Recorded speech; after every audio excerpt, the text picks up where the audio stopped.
नमस्कार, स्वागत आप सभी का ग्लोबल अड्डा आप देख रहे हैं और मैं हूं आपके साथ पुनीत मिश्रा।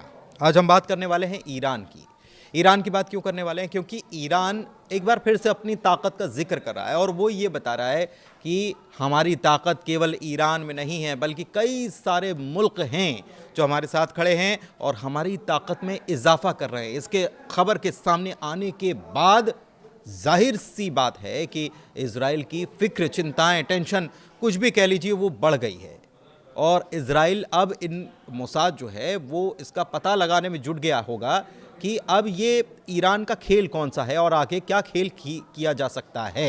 इन्हीं चीज़ों को समझने की कोशिश करेंगे। मेरे सहयोगी अंकुर त्यागी मेरे साथ मौजूद हैं, सीधे उनके पास चलते हैं। सर, ये बड़ा खुलासा और इसके बारे में हमने पिछले वीडियोस में एक चर्चा भी की थी नॉर्थ कोरिया के संदर्भ में, जब परमाणु ठिकानों पर हमला हुआ था ईरान के, अमेरिका के तरफ से। बिल्कुल पुनीत, आपने सही बात कही। और दूसरी बात ये है कि देखिए, ईरान के साथ जो अमेरिका की लड़ाई हुई थी या इसराइल के साथ जो भी एक जंग चली थी, मतलब अमेरिका तो इनडायरेक्टली इन्वॉल्व था, इसराइल सीधे सीधे था।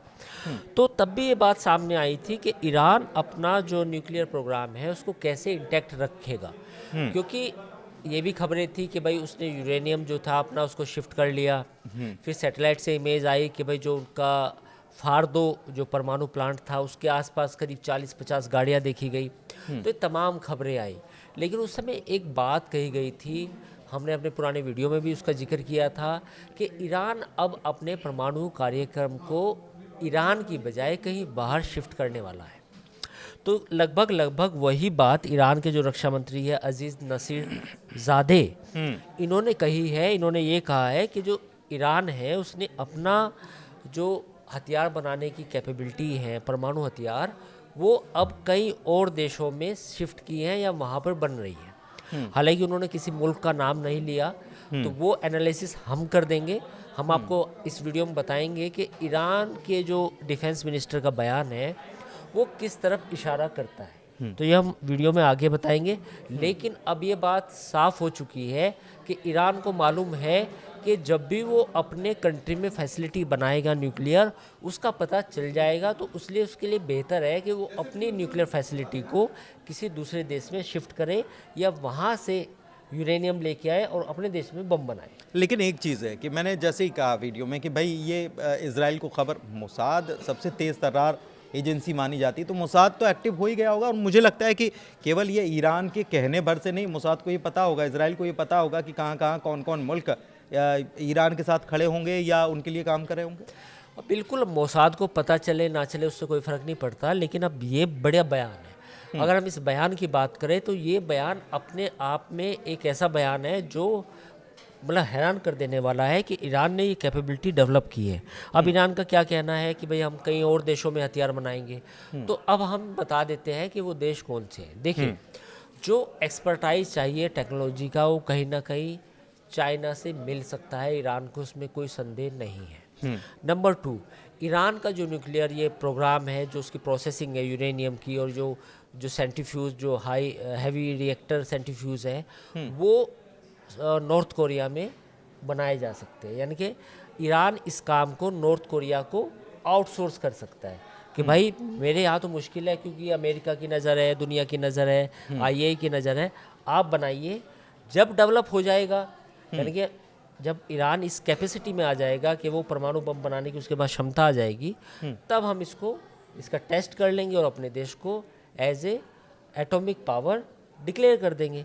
तो ये गेम प्लान हो सकता है ईरान। रशिया भी हो सकता है इसमें इन्वॉल्व। देखिए, रशिया की मुझे कुछ दिक्कतें ये लगती है रशिया की, क्योंकि रशिया अगर फुल फ्लेज मदद करेगा तो रशिया पर और प्रतिबंध लग सकते हैं। इनडायरेक्ट मदद करेगा, इनडायरेक्ट, वो इनडायरेक्ट ही करेगा, लेकिन रशिया एक लेवल से ज़्यादा नहीं जा सकता।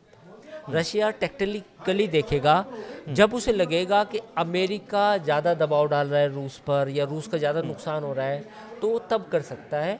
वैसे अगर सामान्य परिस्थितियों में बात करें तो शायद ना करे, पर नॉर्थ कोरिया इस काम को बेहद आसानी से कर सकता है, इसमें कोई दो राय नहीं है। हाल ही में ये खबर भी आई कि नॉर्थ कोरिया ने, जैसे रूस के पास S-400 उसका 500 वर्जन भी उन्होंने डेवलप कर लिया, लेकिन S-400 वर्जन जो है वो बहुत अच्छे से काम करता है। ये हमने देखा भी है जब इंडिया के भारत और पाकिस्तान के बीच में जब हुआ तो नॉर्थ कोरिया ने भी उसको डेवलप कर लिया है। तो क्या ईरान और नॉर्थ कोरिया डिफेंस के मामले में साथ में एक लंबे वक्त से काम कर रहे हैं, ऐसा हम मान सकते हैं, या ऐसी चीज़ें अब ईरान हासिल कर लेगा नॉर्थ कोरिया ने चूंकि ये इसको बना लिया है? तो नहीं, बिल्कुल इसमें देखिए S-400 अगर नॉर्थ कोरिया ने डेवलप कर लिया जैसी खबरें हैं तो नॉर्थ कोरिया उसको ईरान को भी दे सकता है, नॉर्थ कोरिया बाकी किसी और मुल्क को भी दे सकता है जो अमेरिका का विरोध करता हो।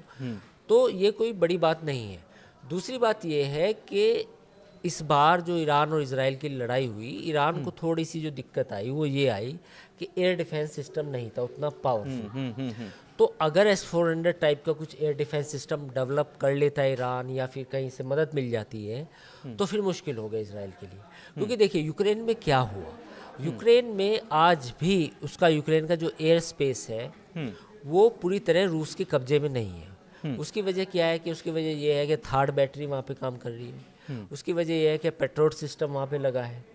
तो ये जो यूरोप की और अमेरिका का जो सपोर्ट है एयर डिफेंस में यूक्रेन को वो बहुत तगड़ा है, जिसकी वजह से रूस को काफ़ी दिक्कत होती है। हालांकि वो हाइपरसोनिक मिसाइल से अटैक कर लेता है, it's a different ball game, but कहीं ना कहीं वो दिक्कत आती है।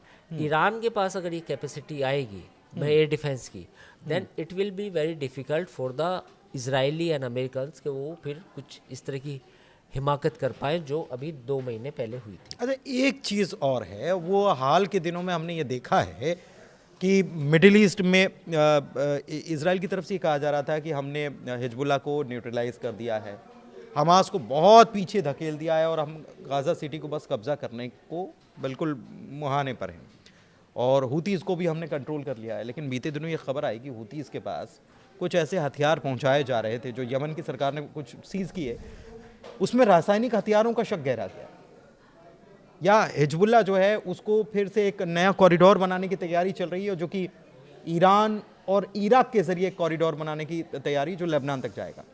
तो ये जो चीज़ें चल रही हैं, ईरान ने फिर से अपने प्रॉक्सीज़ को पावरफुल करना शुरू कर दिया। नहीं, बिल्कुल करेगा, क्योंकि इस लड़ाई में आप ये देखिए जो जंग चली इसके कुछ तो सबक होंगे। तो पहला सबक तो ये है ईरान के लिए कि भाई आपको पावरफुल बनना पड़ेगा। अगर आप पावरफुल नहीं बनेंगे तो फिर वो जिस तरह का अटैक हुआ वो आप देख सकते हैं, 5-6 दिन जो जंग चली। तीसरी बात ये है कि जो प्रॉक्सीज़ है ईरान के वो इस समय काफ़ी कमज़ोर हो चुके हैं, तो उनको वापस खड़ा करना है अगर, तो ईरान उसमें मदद करे, मतलब उनकी मदद करेगा। तो मुझे नहीं लगता कि ईरान की कोई पॉलिसी में शिफ्ट हुआ है कि भाई वो हिजबुल्लाह की मदद नहीं करेगा, हुतीज़ को सपोर्ट नहीं करेगा। तो ये आने वाला वक्त बताएगा कि वो किस हद तक कर पाता है। लेकिन वो पहले तो ये था कि सीरिया में असद जब थे तो सीरिया के मार्फत, तो सीरिया के रास्ते वो उनका गलियारा था तो वहाँ पहुँचा देते थे लेबनान में, लेकिन अब सीरिया में तो जुलानी आ गए।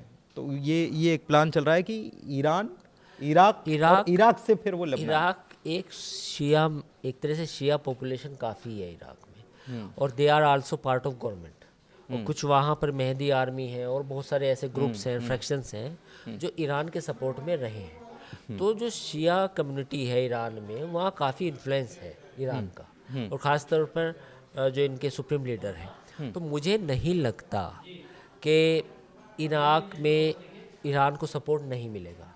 अच्छा। वहाँ पर मिलेगा, और यही वजह है कि कहीं ना कहीं अब ये जो आप जो खबर बता रहे हैं कि इराक के जरिए, क्योंकि सीरिया में तो पूरा बदल चुका है रिजीम, तो सीरिया तो एक बड़ी प्रॉब्लम है ईरान के लिए, बट इराक वाला जो ऑप्शन है वो मुझे लगता है कि जरूर कर सकता है, इसमें कोई दो राय नहीं होनी चाहिए। अच्छा, आने वाले वक्त में अगर ये चीज़ें जो चल रही हैं, जैसे कि अपने प्रॉक्सीज़ को और पावरफुल कैसे, या उन तक सप्लाई कैसे, अपनी पहुंच कैसे बनाई जाए, एक चीज़ ये। दूसरी चीज़, इन्होंने कह दिया है कि हमारे कई सारे मुल्कों से ये सब चीज़ें चल रही हैं। एयर डिफेंस की हमने बात कर ली। मिडिल ईस्ट में एक नया बहुत बड़ा खेल होने वाला है, या कुछ दिनों में कुछ और देखने को मिलेगा? देखिए, जो मेरा प्रिडिक्शन है मिडिल ईस्ट को लेके वो ये है कि ईरान के लिए अब डू और डाई की सिचुएशन है। ये या तो वो परमाणु हथियार हासिल करे, या फिर उसको कहीं ना कहीं फिर समझना पड़ेगा कि भाई मैं और नुकसान नहीं झेल सकता। तो मुझे लगता है कि जो पहला ऑप्शन है ईरान के पास कि परमाणु हथियार बनाने का, तो ईरान उस दिशा में काम करेगा। और जो नॉर्थ कोरिया, चीन और रूस से जो भी उसको मदद चाहिए ये लेने की कोशिश करेगा। और अगले 2 से 3 सालों में ईरान फिर से इस बात को कोशिश करेगा कि वो परमाणु हथियार बना ले। उसका सिर्फ और सिर्फ यही एजेंडा है और यही एजेंडा अभी ईरान में काम करेगा। इस बीच कॉन्फ्लिक्ट होने की संभावना कॉन्फ्लिक्ट अभी होने की संभावना नहीं है। अगर ईरान अपने मुल्क के अंदर एटॉमिक बॉम्ब बनाने की कोशिश करेगा तो इजराइल अमेरिका उस पर फिर से अटैक कर देंगे। तो ये जो स्ट्रेटजी है जो उनके डिफेंस मिनिस्टर ने बोली है कि हम कई और कंट्रीज़ में ये फैसिलिटीज़ बनाएंगे, तो वो एक ऑप्शन हो सकता है जिस ऑप्शन के बारे में हम बात कर रहे हैं, ईरान भी बात कर रहा है कि भाई अब अपना मुल्क से हटा के कहीं और शिफ्ट हो जाते हैं, क्योंकि अपने मुल्क में बनाएंगे तो फिर खतरा रहेगा कहीं ना कहीं कॉन्फ्लिक्ट में फंसने का। दूसरे मुल्क में बनाएंगे तो बना बनाया सामान लाएंगे, उसको टेस्ट करेंगे और ख़ुद को एक डिक्लेयर कर देंगे कि भाई वी हैव द ठीक है एटॉमिक पावर। ठीक है, चलिए बहुत शुक्रिया। इस चर्चा में बहुत सारी बातें हमने की, बहुत सारे तथ्य हमने आपके सामने रखे हैं। चर्चा कैसी लगी ज़रूर बताइएगा। फ़िलहाल तो ईरान की तरफ से जो ये ऐलान किया गया है, खुल्लम खुला जो कह दिया गया है, उससे दुनिया हैरान है, इजराइल परेशान है। आने वाले दिनों में क्या तस्वीर बनती है इस पर नज़र बनी रहेगी। फ़िलहाल ग्लोबल अड्डा में इतना ही। धन्यवाद।